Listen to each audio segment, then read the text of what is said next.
But what we realize, and we have to be less fearful, right? So fear less around hiring, understanding that by hiring people, we will actually be able to grow and meet our goals versus feeling buried by work.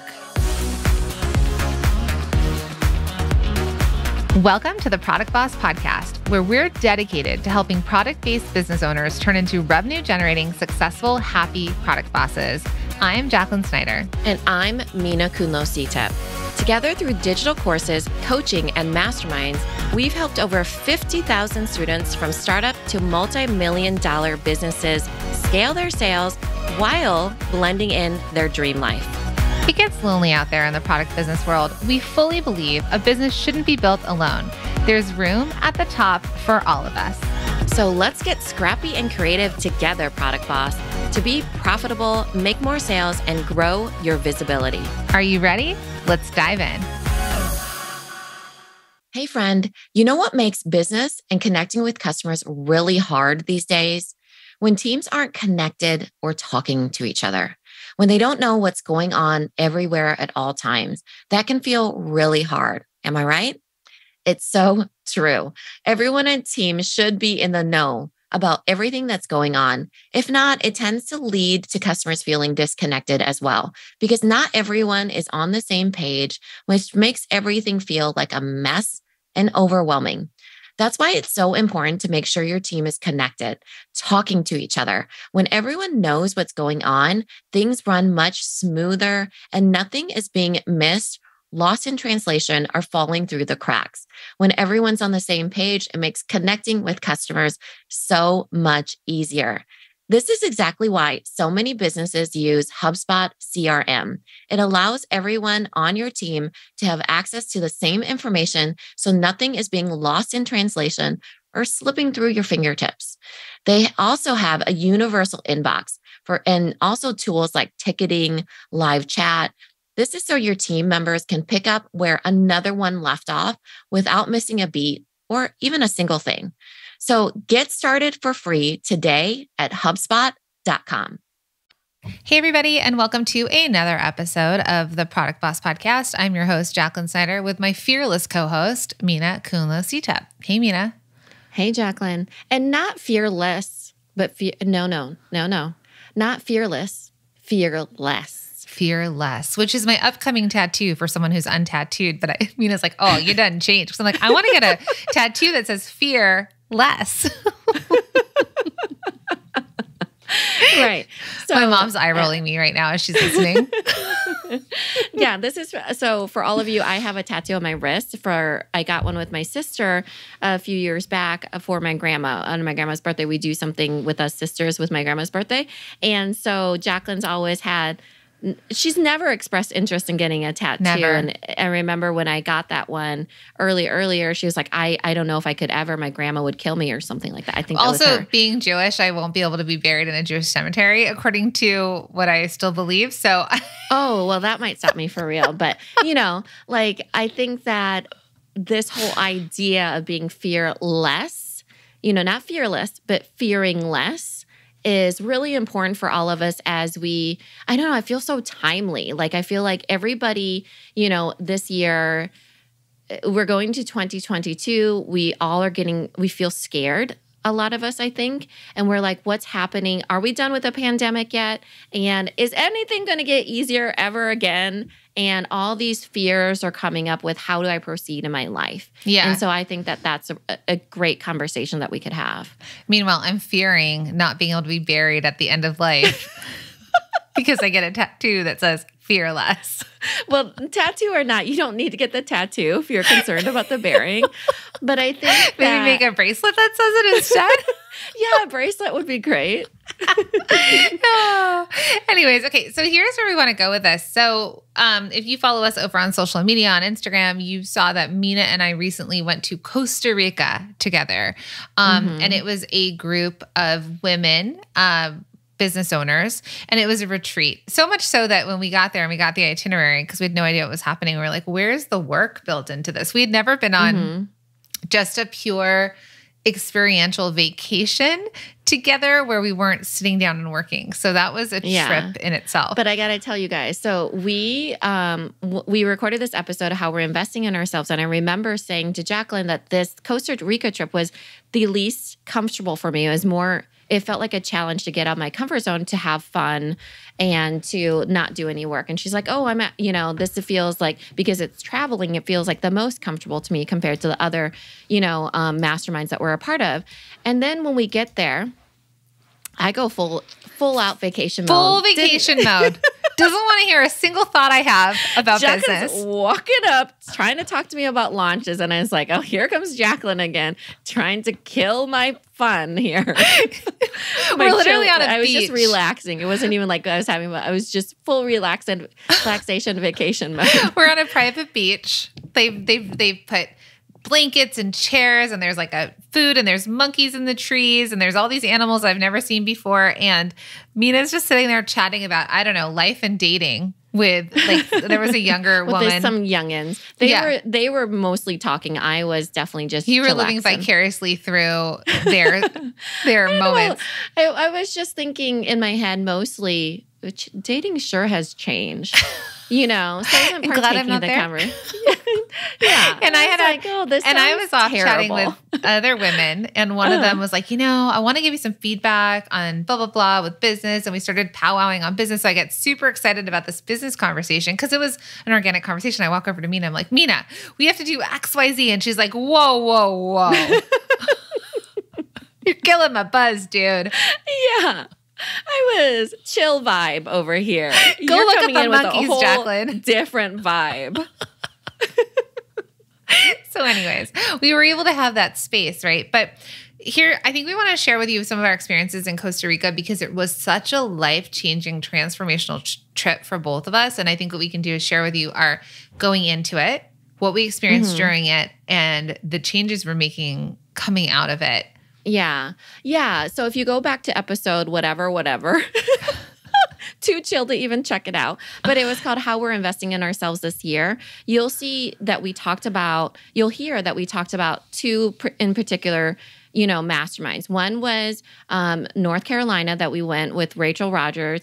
And that changed our minds too. I feel like that changed our minds in a whole different way. Like for me, it was really thinking about the team. And how we were going to build the structure of the team of what we wanted to build. So that felt like, oh my gosh, I came back a different person because I really let go of a lot of control. Like I was like, okay, our team is our team. We're going to invest. We're going to hire all these people. And we did. We've hired like 6 people since then. And we're going to work it out. And that was like shift in mindset as well. Costa Rica was a whole different shift in mindset. It wasn't, I'm going to build this team. It was more like eye-opening in the life sense and a personal sense of, letting go of control in a lot of ways. But how can I do that in the life part of it versus the business part of it? Yeah. And just going back to we're in the Rachel Rogers Mastermind, which we love being a part of, one of the things that she did for us. So this is why we want you all to think about who are you surrounding yourself with, right? What experiences are you having? What programs are you signing up for? Like, what are you doing that puts you into a slightly uncomfortable position to have these big growths, like growth spurts, let's call it, like, but it's mental growth spurts. Growth mindset, let me tell you. Growth mindset. So with North Carolina, when we went to Rachel Rogers Ranch, the thing that was uncomfortable, but the thing that we pursued. So usually, let's talk about me with money scarcity, fearing spending too much money and not having a profit and not being able to afford to pay for the help that we need. And we know we talked to you about this, but as we're growing our team and our goals for our business, we really needed to hire, like Mina said, 6 people within a month. And that is minimum. We keep being told all the other people we have to hire. And that is a large amount of money. That is a high expense for operating with a really lean team. But what we realize, and we have to be less fearful, right? So fear less around hiring, understanding that by hiring people, we will actually be able to grow and meet our goals versus feeling buried by work. Stunting our growth. I keep saying that over and over in my brain, and I've been saying it to our masterminders and people in the accelerator program too, is that when you're not hiring, you're literally stunting your growth. It's not like money left on the table. It's not, that all these other things. It's literally growth that you're stunting. You're literally holding yourself back in a lot of ways. Yeah, you're afraid to pay somebody $30,000, $50,000, $60,000, $70,000, $80,000, even $100,000. You're afraid to pay them the salary for the type of person. But think about if you don't hire them, everyone that you hire should help you bring in more revenue. Mm-hmm. So you maybe are not growing your business by hundreds of thousands of dollars by not investing $30,000 into hiring a team member. So we want you to fear less when it comes to hiring and helping yourself scale. Okay, so let's jump to Costa Rica. So for me, I was super excited to travel out of the country. I haven't done it since 2019. I haven't done it since 2009, I think. Well, that is yeah, you were a baby it was right then. before I had my first daughter, who was born in 2010. And I've gone out of the country, but only with cruises, right? So Miami to Cabo San Lucas, and I've been to, I don't even know where the other places, but I've gone on 2 cruises. And so I've been out of the country, and I'm using air quotes because it doesn't feel like you're out of the country until you land somewhere, but it's in tourist areas. Now, this is the first time that I was flying somewhere and I was going to be for real out of the country. And having to go through immigration with a passport. Yeah, through customs. And I finally got a passport stamp, by the way, because when you're on a cruise, you don't get it stamped, And so it felt very different, than being on a cruise and being on a boat and you dock and that's that. It's simpler in a lot of ways.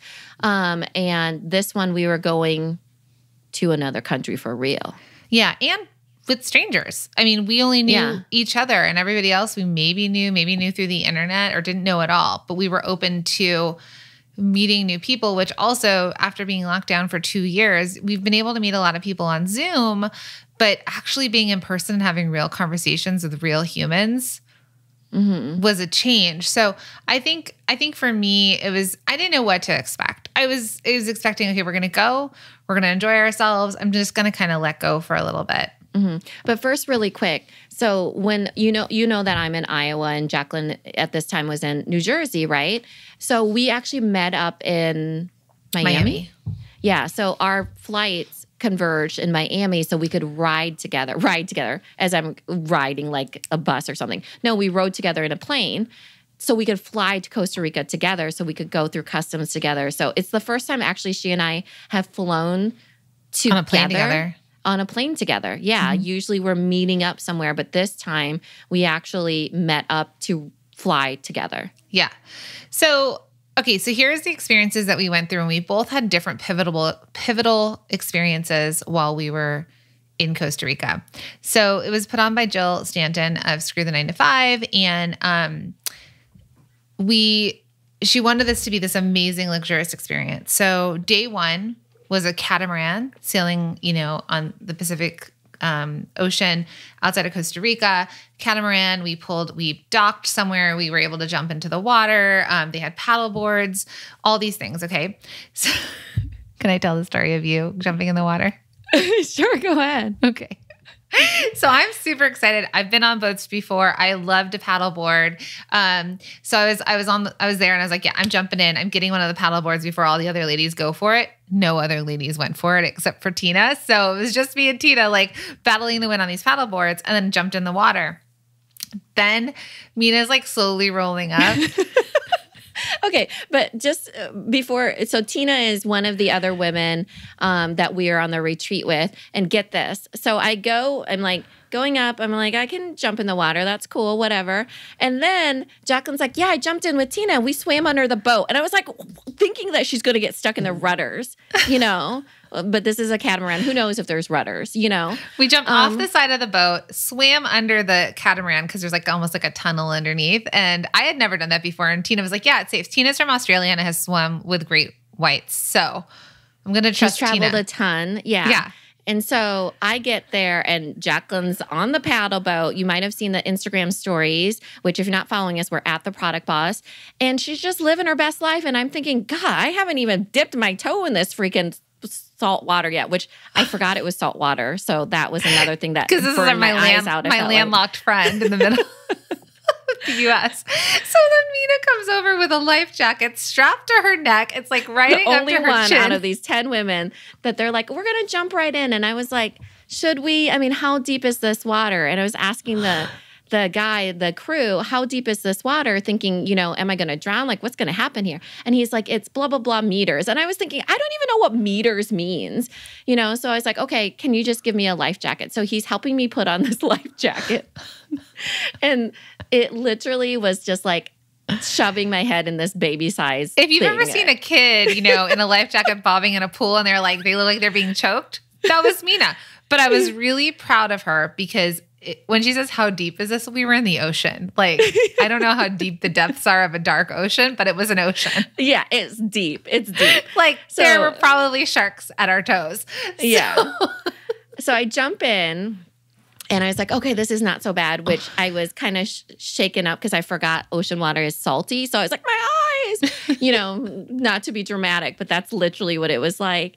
And then once I got used to it, I was like, you know what? I actually don't need this life jacket. I can use the noodle that somebody was using. Somebody had like a pool noodle. They kept throwing the noodles at us because they were like, these ladies are going to drown in this ocean.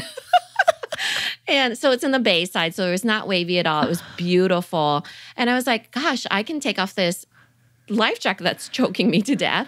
And then I used the noodle. So we kind of eased our way into it. And it was really amazing. It was like such a beautiful experience. And there was so many other boats that were in the distance. And we are literally in the ocean. And there's, houses along the shore. And it was yachts. It felt. When you say boats, there was a yacht. Yeah, there was yachts. They were indeed yachts. And it just felt so different. It felt like we're truly out of the country in an ocean.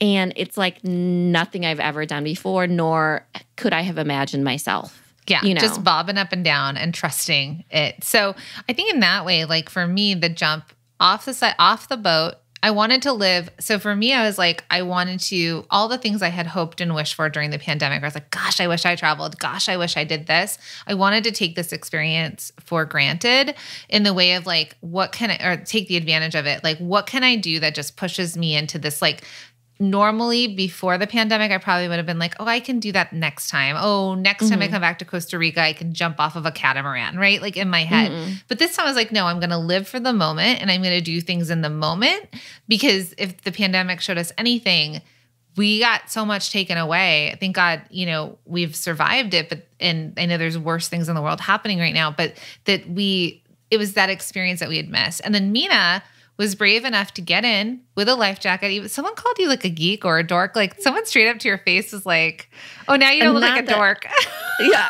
Not that I care. I mean, I think that I'm way cooler than that person that said that. You know how close we are when they like totally are fine with it.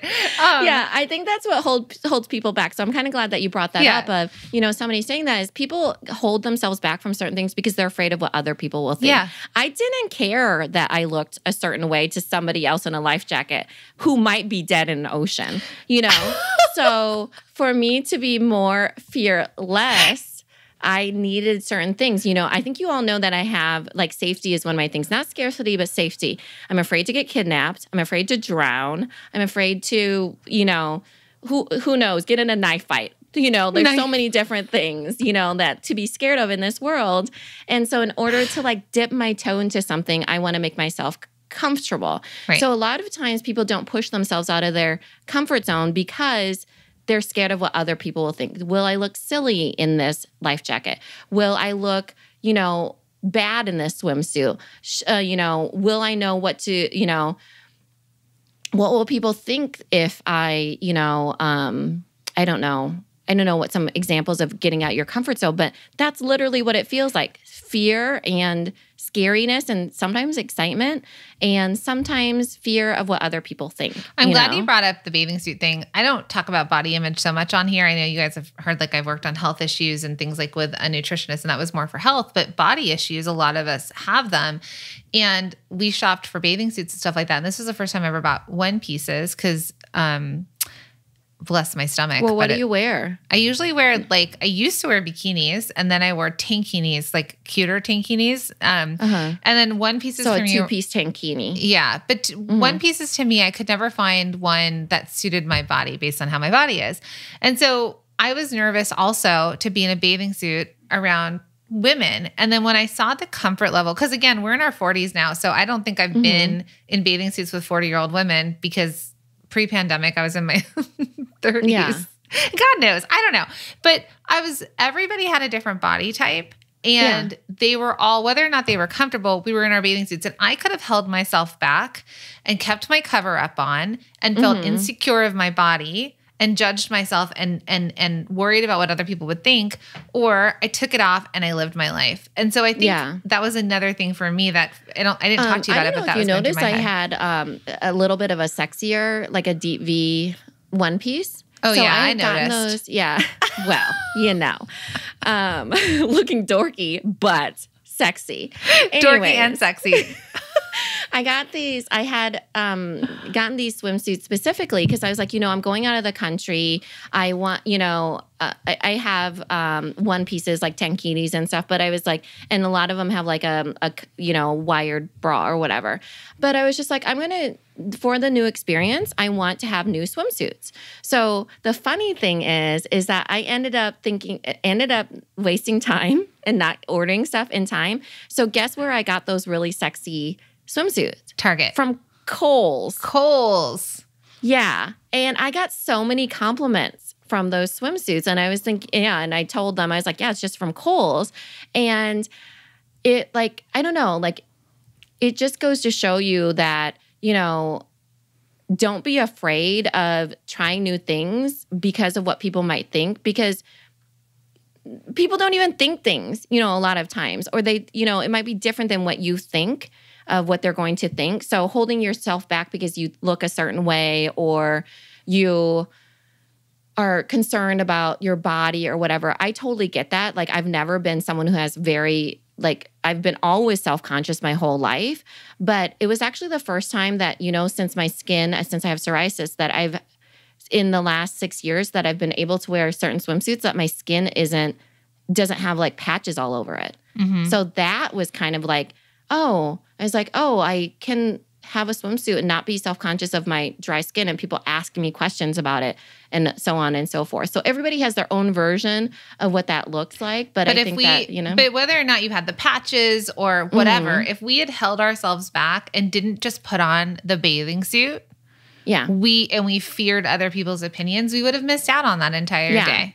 Oh, and I remember why I brought that up too, because my sister's boyfriend, she's not with him anymore, ex-boyfriend, I should say.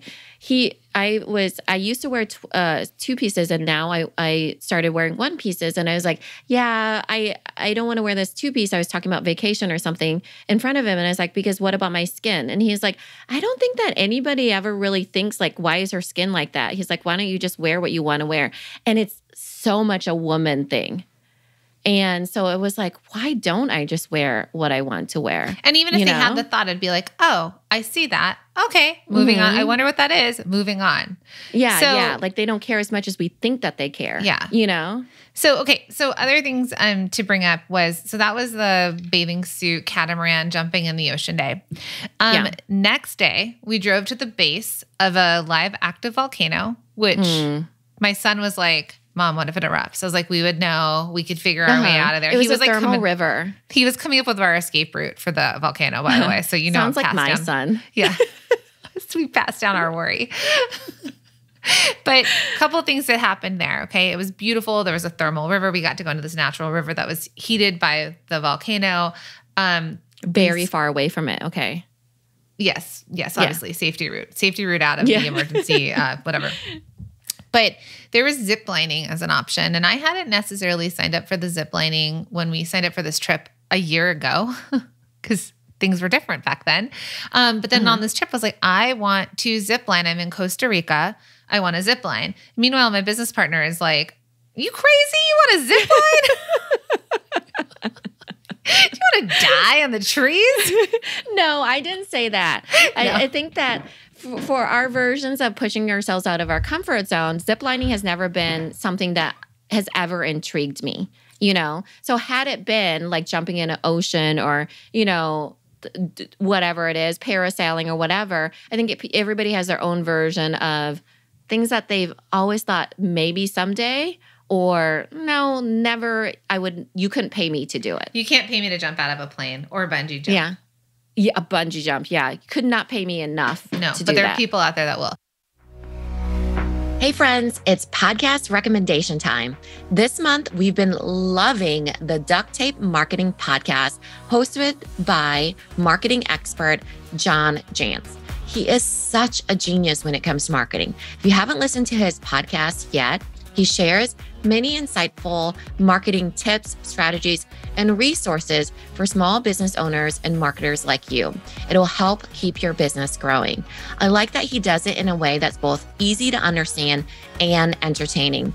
He recently did an episode about AI tools, which we are obsessed, and you can use it as sort of research assistants to enhance what you're already doing, coming up with ideas and creating powerful marketing strategies, which we all know we could use more ease in our lives, right?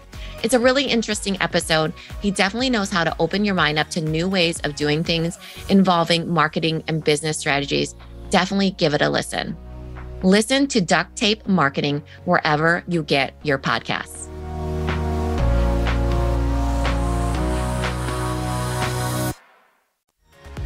Hey, Product Boss. Okay, it's your product biz coach here, Jacqueline, and I have a treat for you. So the other day, we got a message on Instagram from our friend Lolly. Now, she's a product boss, and she was on the hunt for an easy-to-use inventory management software to keep track of her raw goods and what she had ready to sell. And guess what? We had an answer for her. Not only did we have a fantastic inventory management software to refer her to, but we also had a whole treasure chest of 308 other business tools and resources to make her product-based business easier to manage and more efficient to grow. And we have it for you as well. Now picture this: packaging and printing supplies, affiliate management, website and email software, legal resources, video and photo tools. Oh my, you name it, we've got it. And here's the cherry on top. It is totally free, right? It's not going to cost you a single penny. That's right, because you can get your hands on the Product Boss's Ultimate Resource Guide absolutely free. We are on a mission to change small businesses' lives and their ability to grow around the world. And whatever we can do to help you do that, we are here for it. And so we're hoping that this resource guide is one step closer to reaching your dreams. So all you need to do is slide into our DMs on Instagram with the word guide and just send us that message and we will send you a link to download it right away. Or you can head straight to theproductboss.com/resource guide. Easy peasy. Oh, and did I mention you can also DM us guide on Instagram and voila, we'll shoot you that link right away. So my friend, don't wait another second. You can get your hands on the Ultimate Resource Guide for Product Bosses right now. Now let's jump back into the show. My name is Amy Dimerly Snyder, and I have Lily May chocolates. My favorite thing about the Product Boss and MSM is the fact that you have a community of people. And when you listen to Jacqueline and Mina, it feels like they're your girlfriends, but they're your girlfriends that can really slap it down and tell you like it is and help get you focused and on the right path. Since joining MSN, my business has grown in a time that really it should have been down. So it's very exciting for me. So I'm not like the biggest thrill seeker because I'm always afraid I'm going to die. Fearful instead of fearless. Which is why I need the tattoo as a reminder. No.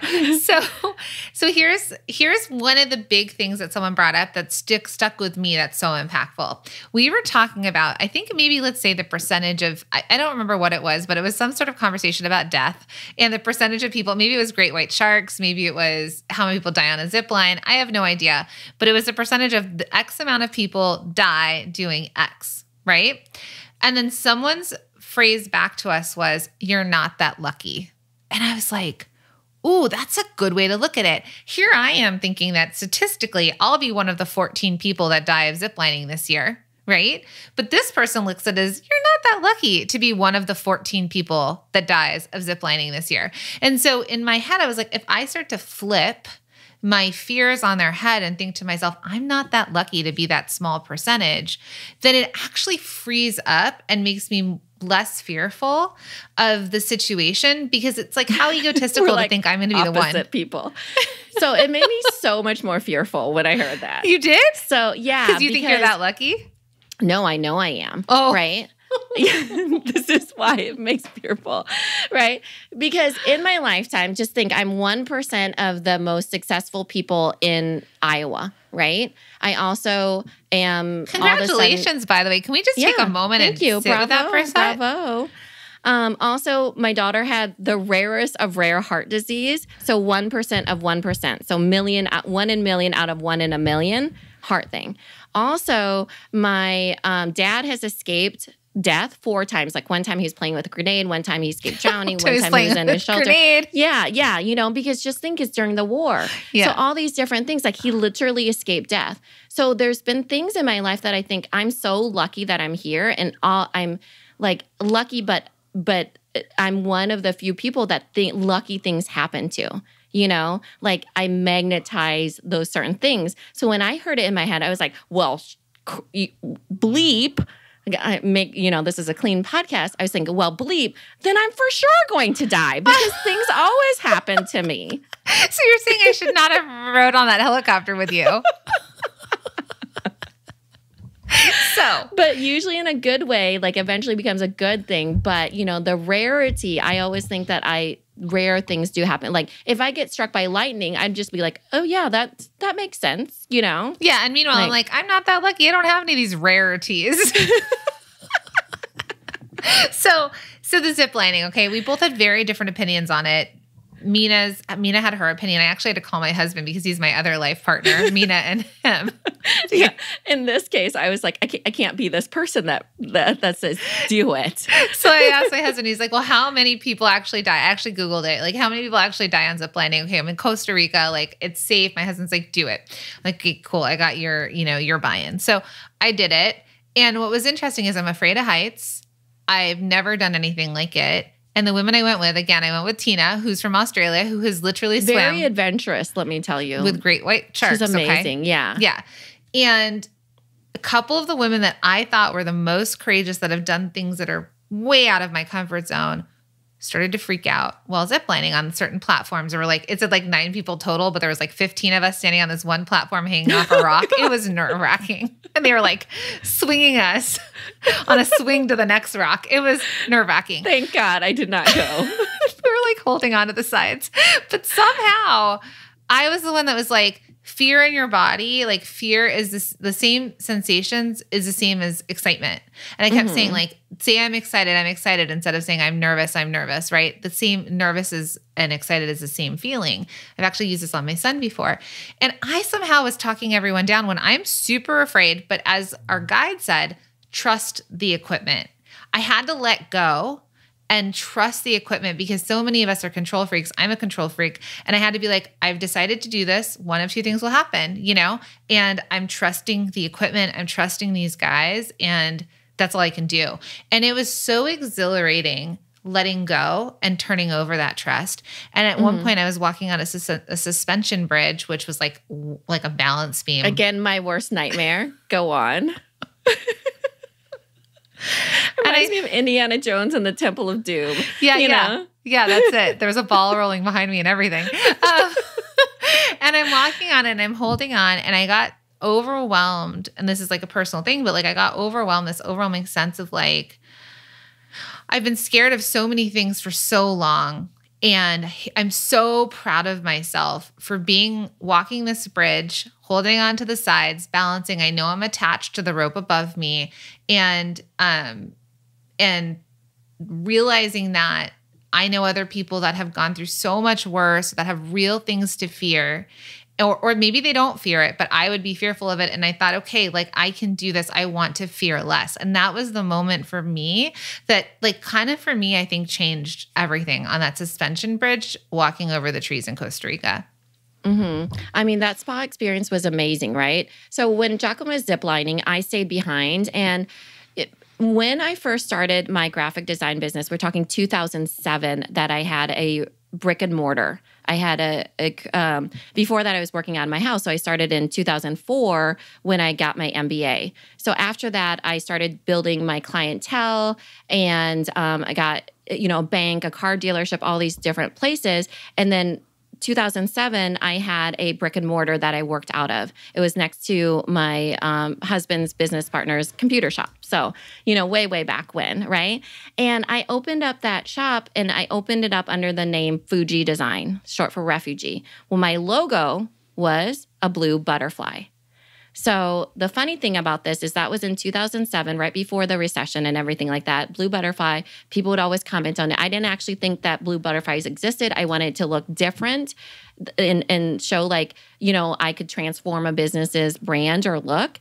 And so blue happened to be my favorite color, and I chose a specific, really bright blue to kind of liven it up. And I would get so many people that would say stuff to me about it because they were like, oh, I've never seen this before. Or, oh, this is, blah, blah, blah. And it would catch people's interest. Here's the crazy thing. When we went to the spa, the thermal river. It was in that river. There was actually blue butterflies.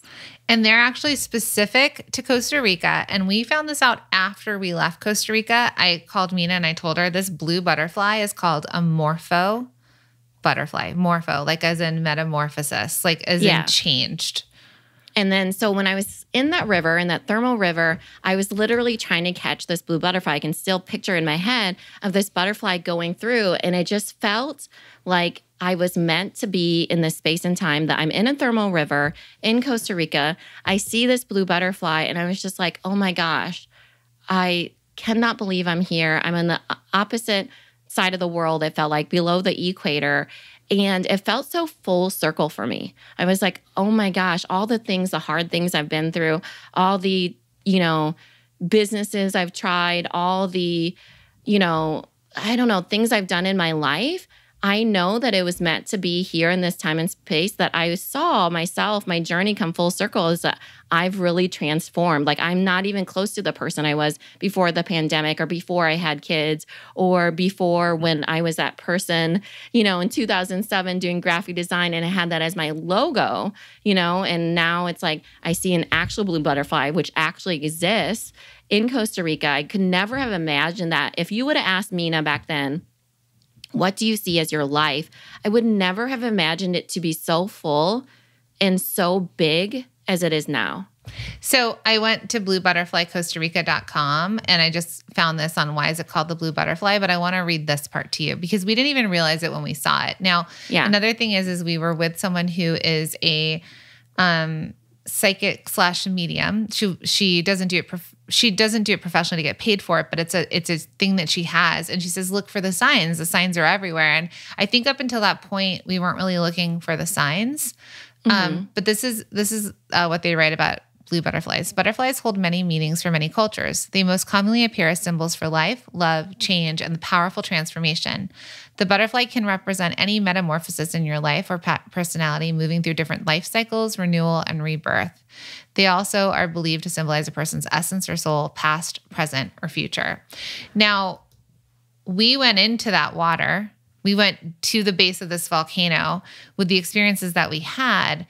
And when we came out of it, and then there's one more thing to share with you that wrapped up that day, and then really that weekend, we were changed forever from the experiences. Forever. Yeah. I mean, just our minds were completely different. Also experiences that are deeply ingrained in our brains into who we are.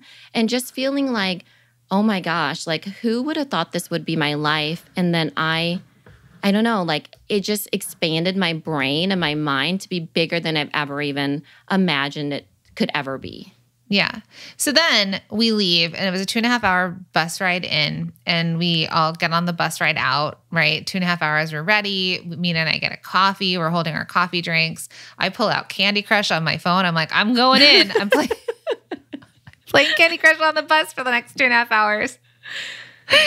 And 5 minutes in, we pull over, and everyone's like, all right, get off the bus. There's your ride. And I look out the window. I had no idea. Mina kind of got dropped a hint.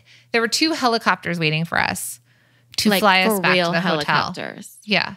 Like the whole town came out to see these two Yeah. helicopters that landed on the really football field. significant for me. Like I got so teary-eyed because we get off the bus. First of all, it's tears of fear as well as in a way like feeling so proud of ourselves because we get off the bus and there's all these children.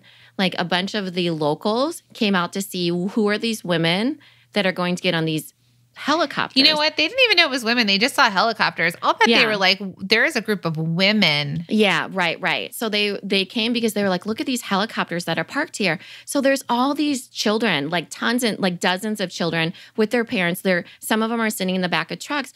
And I get off and I'm like tearing up and everything and like literally starting to cry because still holding her empty coffee cup. Yeah, still holding my empty coffee cup. Like I'm in shock at this point. And then the children, and I was like, I felt so proud because I was like, imagine their brains. Like we've literally showed them probably their first helicopter and they see a bunch of women of different races, different places. And they're like, these are women that can get on a helicopter. We probably changed the way they think too, like expanded their brains too. Because we weren't a bachelorette party. There was no, there were no crowns or sashes. Like we were just, they probably had no idea what this group of women were doing. It made me think this is why like law of exposure or representation or anything really matters is when you see something and you're like, oh my gosh, that I never even knew that was possible. Like the lid in your brain is like, there's women getting on a helicopter and you're this kid from Costa Rica that gathered up to see it.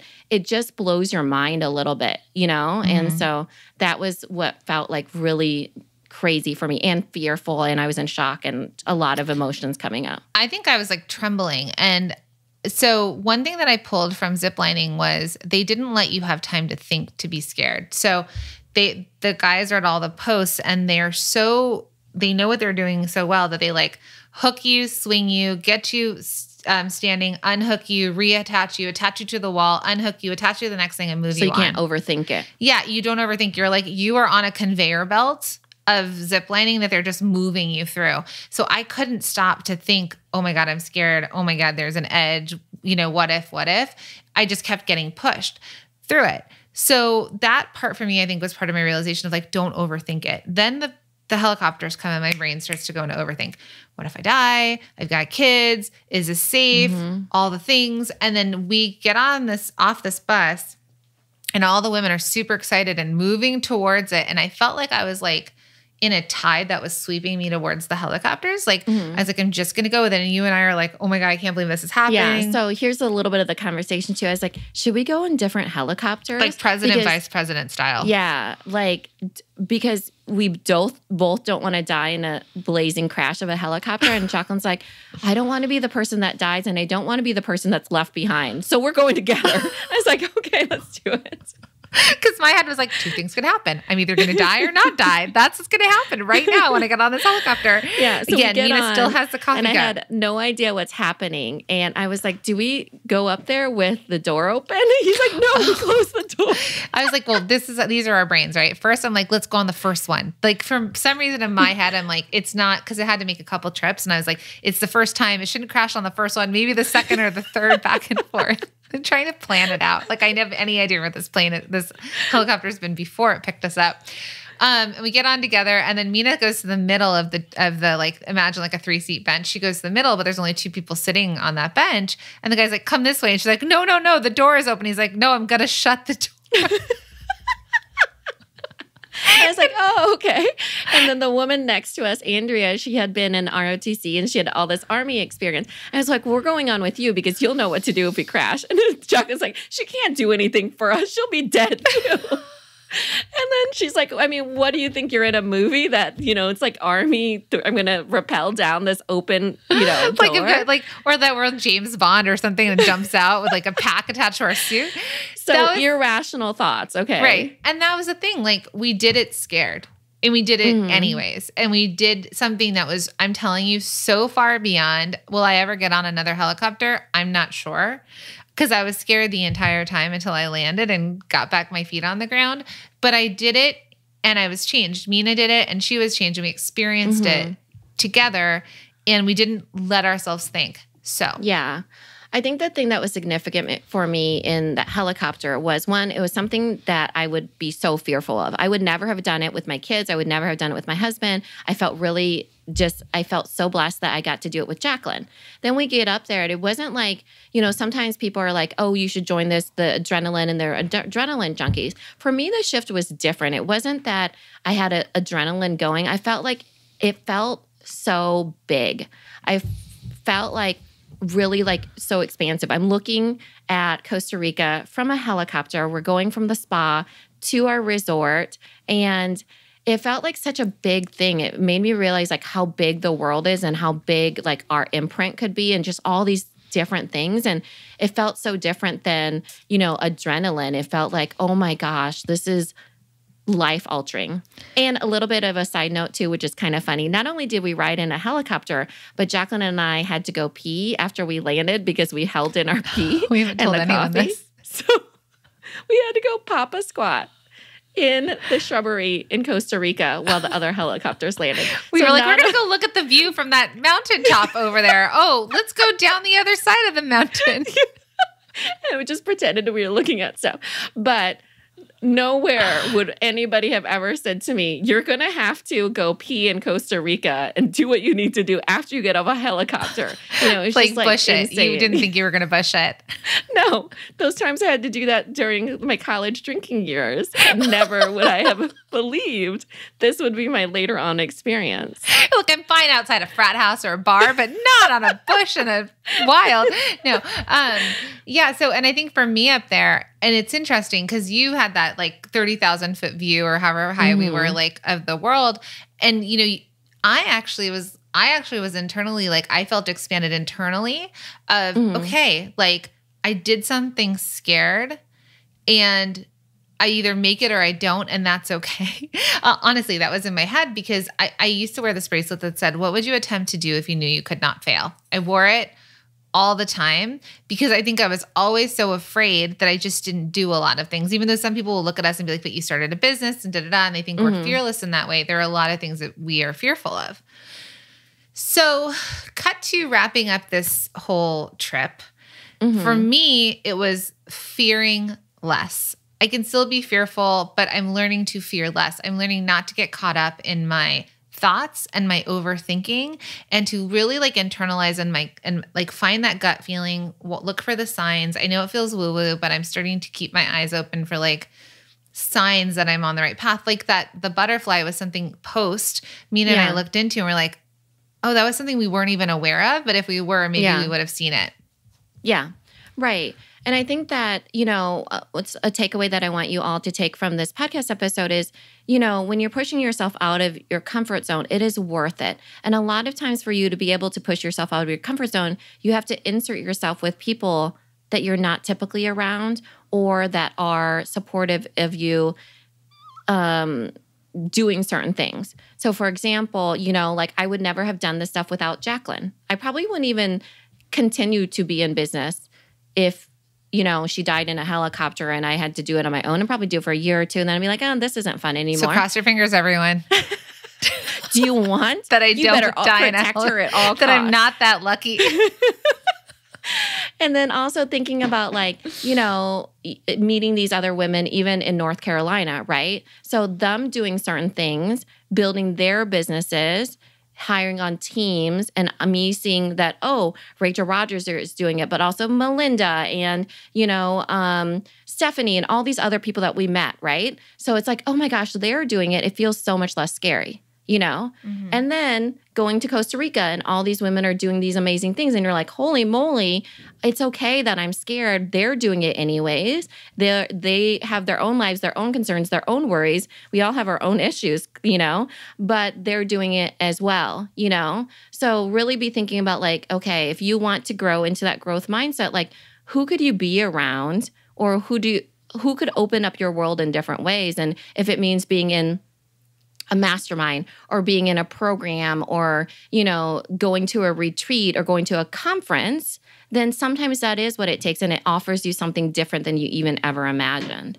Yeah. And I think it's saying yes more than saying no. I think it's taking the opportunities, being in the present of it. Like we only have this one life. So when presented with these opportunities, like you're going to survive it. Like it's, whether it's investing in yourself, whether it's taking a trip, having an experience, like doing things that maybe you're like, oh, I wouldn't typically do X, Y, Z. Test it out. Like push yourself and push your boundaries. Because if we've learned anything as the human population in the last few years, at least like we've had this privilege in the US, like we've had a very privileged life here and safe life. And, all the things that we're seeing like happening in Ukraine and things like that, you never know what's going to happen. We didn't know a pandemic was rolling up and going to shut the world down. Well, all the social justice movements and everything like that. There is plenty of hate for different people in the US too. Yeah. I wasn't saying hate. I'm saying, like we've had this privilege of right now we're not, in war on our own territory and stuff like that. But, and not to bring it all down, but the idea is like, we only have today. We only have this moment. Right. And if you live in the moments, as my husband says, moment to moment to moment, if you live in the moments, then there's nothing left to regret. Like there's not an unlived life or anything like that. So we're not saying go jump out of planes. Please don't say Jacqueline Amina told me to, and then go jump out of a plane. Nothing at all like that. Just fear less about the possibilities and push yourself out of your comfort zone and know that it is just one life that you have. So it's like, even if you can live it a certain way and be scared and not do things because you're scared of what other people think, or you're scared about, do I have the money or whatever. But really think about, like, if I need to challenge myself, could I make this money? Could I invest in myself? Could I invest in the time? Could I put my energy towards it? There's lots of everybody has their own threshold of what they're willing to do. But I think that everybody, now that we're in 2022, is starting to evaluate what's important to them. And they're stepping into the people that they're different than they were before. Even us, we're different than we were before the pandemic. So us stepping into this new version of Jacqueline and this new version of Mina and even this new version of the product boss, then it takes a little bit of doing fearlessness things, I guess. Fearlessness. Don't lose sight of the experience of the pandemic and the times that we were shut down and the times that we wished for certain things. There were times where we sprayed down all of our food and wiped it down. There were times that we weren't ordering out. Like we missed sitting at a restaurant and socializing with people. We missed travel. We missed opportunities to hug people we loved, right? So I think for me, this reflection of we can easily go and slip back to normal. But if you want to come out of this changed, remember the pains that we had of the things that we missed and go out and get them now, right? Like today is the day to go out and get them. Yeah. And fear less, my friends. Fear less. All right. All right. Thanks, everybody.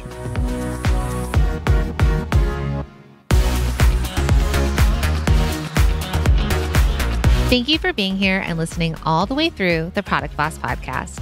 If you love our show and it has helped you in any way in your business, would you mind doing 2 things for us? Subscribe to the show so you never miss an episode and leave us a review. Reviews help other product entrepreneurs know that this is the place to be to grow their businesses and realize that they're not alone. And we know that you all know that a 5-star and honest review helps you sell more products to more people. So you know that your reviews help us reach more listeners around the world. Remember, what we give is what we receive, and we are all about helping each other in the Product Boss community. We are all in this together. We would be so appreciative of you if you could take the time right now to subscribe, leave a review, and even share this episode on social or someone you know so we can impact more lives. And remember, subscribing means that you will get notified each time we release a new episode so you never miss a thing. You have helped us grow and climb into the top 10 of all marketing podcasts, and together we can keep climbing. Thank you, friends. And remember, there is room at the top for all of us.